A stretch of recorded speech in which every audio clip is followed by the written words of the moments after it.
Siang ini Komisi Yudisial telah menerima tim koalisi untuk pemilu bersih, di mana teman-teman dari tim koalisi tersebut telah menyampaikan laporan masyarakat terhadap kasus putusan PN Jakarta Pusat yang hari ini kita semua sedang memperdebatkan tentang penundaan pemilu, di mana kasus tersebut sesungguhnya adalah gugatan perdata. Itu yang kami sampaikan pertama. Yang kedua, tentunya sesuai tusi dari Komisi Yudisial, kita akan menindaklanjuti laporan tersebut dengan berbagai metode, berbagai cara untuk mendalami kasus tersebut. Mungkin salah satunya dengan mencoba untuk memanggil dalam hal ini belum sampai pada proses pemeriksaan, tetapi kita ingin memanggil hakim atau pihak dari pengadilan negerinya untuk coba kita ingin gali informasi yang lebih lanjut tentang apa yang sesungguhnya terjadi dengan putusan tersebut. Yang selanjutnya bahwa KY tidak berwenang pada atau tidak berwenang untuk memeriksa pada putusannya, maka KY akan terus mengawasi proses upaya hukum, ya, baik banding maupun kasasi.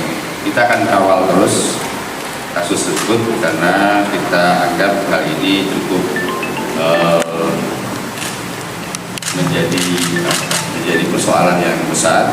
Alhamdulillah hari ini tadi sudah ada pelapornya yang secara resmi melaporkan terkait dengan putusan dari PN Jakarta Pusat tersebut.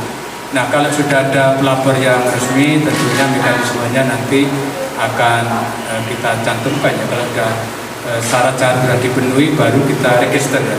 Baru setelah kita register, baru kita lakukan pemeriksaan kepada para hakim yang atau pihak-pihak yang terkait.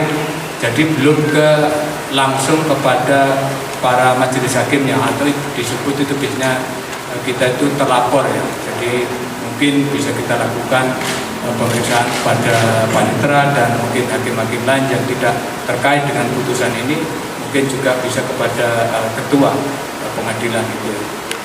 Kita bukan mencampuri terkait dengan putusannya ya, pertimbangan hukumnya tidak, tapi porsi kita kepada dugaan adanya enggak pelanggaran etik yang dilakukan oleh hakim tersebut. Memang metode yang dilakukan oleh KY yang pertama itu akan mencari dulu ya data-data pendukung dalam mendalami itu ada nggak dugaan pelanggaran kode etik. Jadi misalnya terkait putusan itu bisa saja termasuk dari pelapor itu nanti bisa dan teman-temannya bisa kita jadikan saksi.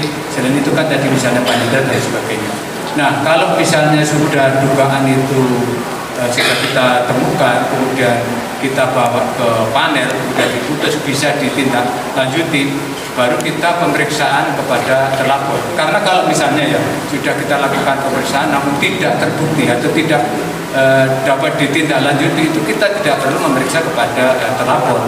Nah, itu maksudnya, fungsinya itu. Jadi kenapa dilakukan terakhir? Karena kalau misalnya dari hasil pemeriksaan kita dinyatakan bisa tidak terbukti, bisa tidak cukup bukti, bisa bukan kewenangan dan sebagainya, itu terlapor atau hakim yang kita periksa tidak perlu kita periksa atau tidak perlu kita datang.